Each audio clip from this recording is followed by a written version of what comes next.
I ultimately drove my old company completely out of 3 states. Got my worthless boss demoted. And saw the man who made my life hell end up working at a gas station. And it all started with a simple, broken promise. This happened 12 years ago. And believe me, I am still reaping my rewards. I used to work for a company we'll call Portrait Pro. They specialized in what they called 3-phase photography, specifically family and children's photos. No weddings. No big events. Just straight studio work done in a portable setting. We'd set up in a host store for a short period. Churn through clients. And move on. The sittings were booked for a mere 10 minutes each. And the daily expectation was to shoot between 30 and 50 of them. Yes. It is every bit as wretched of a job as it sounds. It was a blur of fast, high energy, and at times, simply brutal work. Their business model was a slick 3-part operation. First, the pre-seller would come into a store 2 or 3 weeks in advance. Their job was to sell a special 10 by 13 portrait and book the appointments. Second, the photographer, that was me, would show up for about a week and take all the pictures. Finally, 2 weeks after I left, a salesperson would return with that special print, along with the other 6 poses I took, and attempt to upsell the customer into a $400 package of photos. And I was very, very good at what I did. The company-wide sales average was about $100 per customer, based on their model of shooting 50 customers a day. The problem with their philosophy was simple: the more you shoot, the lower your quality becomes. You spend less time taking care of the little things. And it's the details that sell pictures. My personal average was around $175 per customer. But I shot more. Typically 150 to 200 over my stay.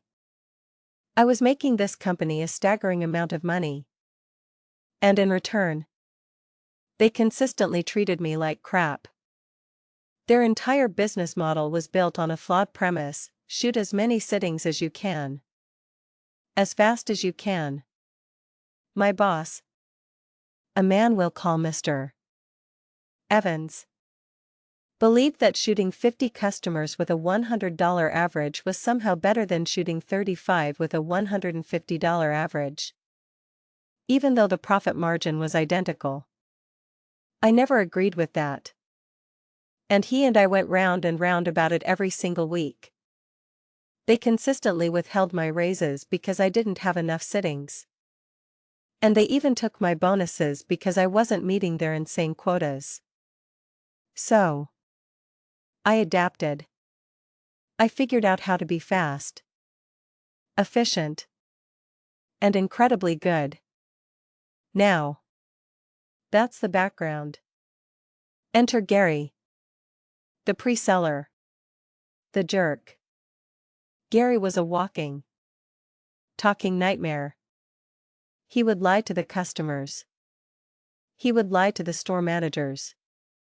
And he would book appointments from 9 a.m. to 8:30 p.m. Despite the studio hours being clearly stated as 10 a.m. to 7 p.m. He told every lie in the book and probably invented a few of his own. Want to bring your dog for the family portrait? Sure. A family of 15? No problem. Bring 5 changes of clothes. And he'd promise them I'd even do their makeup. I don't even do my own makeup. He'd tell people to come get their picture taken and we would throw in a free toaster. And just to make things truly chaotic, he would triple and quadruple book appointment slots. When he ran out of those, he'd just sell open appointments, telling people to come in anytime and my photographer will work you in.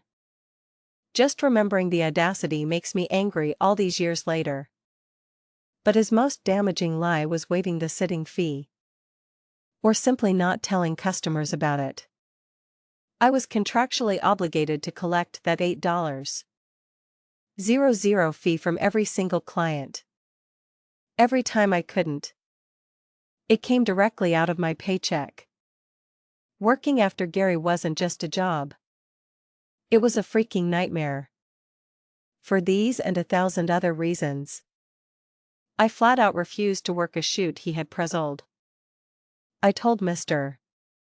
Evans, my boss, in no uncertain terms that if they ever put me behind Gary again, I would quit on the spot. Which is, of course, exactly what happened. They knew Gary had been working at the store I was assigned to next. And they lied to my face about it.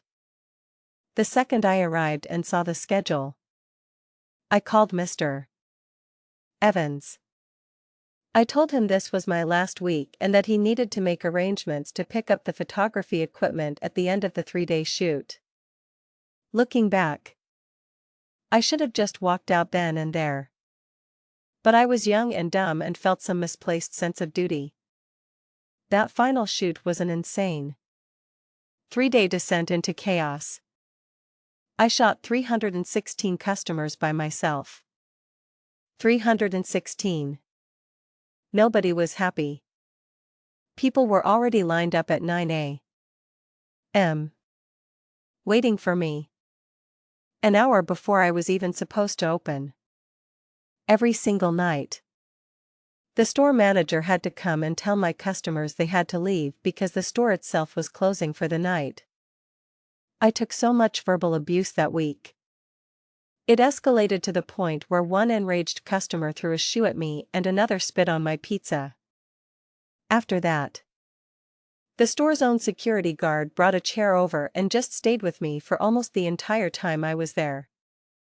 I honestly can't remember how many people he had to escort out of the store for acting a fool in my portable studio. It's been over a decade. And I still have nightmares about that week. But when the shoot was over, nobody came to get the equipment. So I started making phone calls. And plotting. I called Mr. Evans. Hey. What do you want me to do with your equipment? I asked. His reply was dismissive. You are going to need it next week in Florida. No. I said. Because I quit. You didn't give me any notice. So I'm not accepting your resignation. He countered. I am sending you to Florida next week. This reveals Mr. Evans' greatest fatal flaw, his pathological avoidance of any and all confrontation. It was a character trait I had despised for years. But it was about to become the very tool of my revenge. I'm an independent contractor. Remember? I said. My voice cold. You can't make me go to Florida. This is not complicated. I quit. Just go to Florida. He sighed. Clearly out of patience. I don't have time for this now. You can quit in 3 weeks if you can hire a replacement. And then he just hung up. Nope. Not going to Florida. I packed up every last piece of the equipment and took it home with me. The camera was a brand new Canon T2 i550D, which was a pricey piece of kit back in 2010. I really didn't want to give it back.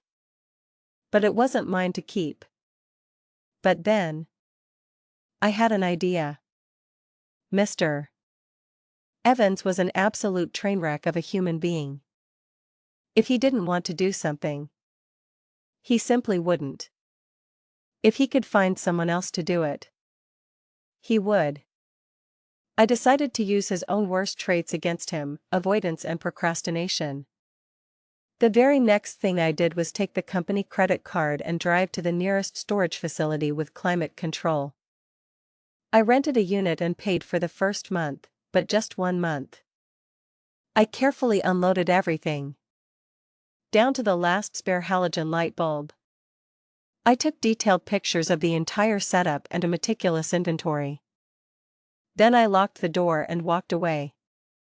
All I could do was wait and hope Mr. Evans would continue to be the worthless wreck I knew him to be. My next move was crucial. I called the credit card company and reported the card stolen. Why? Because I knew if I didn't, that card would remain active. And the rent on that unit would be paid automatically every month. And that just wasn't going to work for me. I cut the card in half and sent it, along with the combination, to the storage locker, directly to Mr. Evans via FedEx.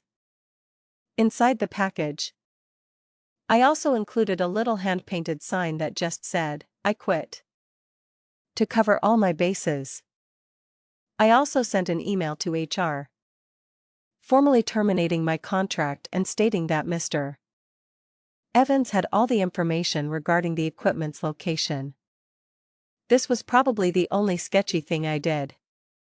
The HR person I emailed was out on extended medical leave. And I knew it. I could have sent that email to a dozen other people who actually worked there, but they might have paid attention to it. I was betting that by the time she got back to the office, my email would be buried under a mountain of others. A month went by. Then, a knock on my door. Police. Okay. So I wasn't expecting that. Portrait Pro had reported the equipment stolen, and the police were there to investigate me. For a terrifying moment, I really thought I was going to jail. The officer who knocked on the door was fully prepared to take me away in handcuffs until I calmly explained the entire situation. I ended up at the police department with copies of my emails, my copy of the storage unit contract, and my FedEx shipping label. The contract for the storage unit listed both my name and Portrait Pro's. I had to give an official statement and jump through a few hoops, but my preparation paid off. The company had placed a monetary value of $12,000 on the studio rig. So I was potentially in a lot of trouble. Except I had covered my ass with paper. The police told me I was completely in the clear. The storage unit had the company's name on the contract. Their credit card was used for the initial payment. And I had proof that I sent the lock combination and all pertinent information directly to them. At that point, I figured the gig was up. Surely now they would go get their expensive rig. Nope. Mr. Evans was still worthless. 2 more months went by. Then I got the call I'd been waiting for. It was the storage facility. They were about to cut the lock and auction the contents of the unit. I just about peed my pants, I was so excited. To be absolutely sure I had done everything possible, I called Mr. Evans again. He dodged my calls. I sent emails urging him to call me immediately, but I never specifically said what it was about. And, just as I had hoped, he ignored me. Okie dokie. I have done all that I can. And that's when it all started to come together beautifully. I did hit one snag. In this state, if a storage unit goes up for sale, the person who originally rented it cannot purchase it at auction. I didn't know that. But where there's a will, there's a way. The facility sent 3 more letters and made 3 more calls. And then the date was set. The unit went up for auction on my birthday. My neighbor went to the sale for me. We were in cahoots. Of course. But we had to make it look legitimate. He bought the entire unit for $125. $125. I almost died.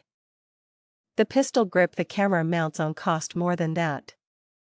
Not to mention all the lighting, props, and costumes.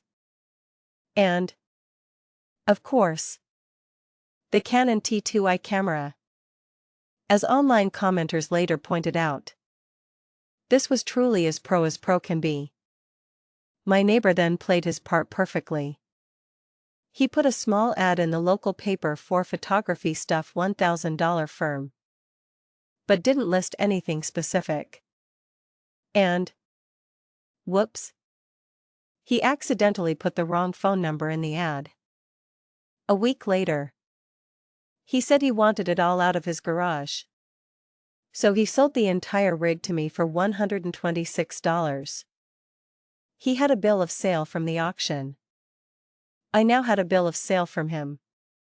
It was now, legally and indisputably, mine. There was nothing Portrait Pro could do about it.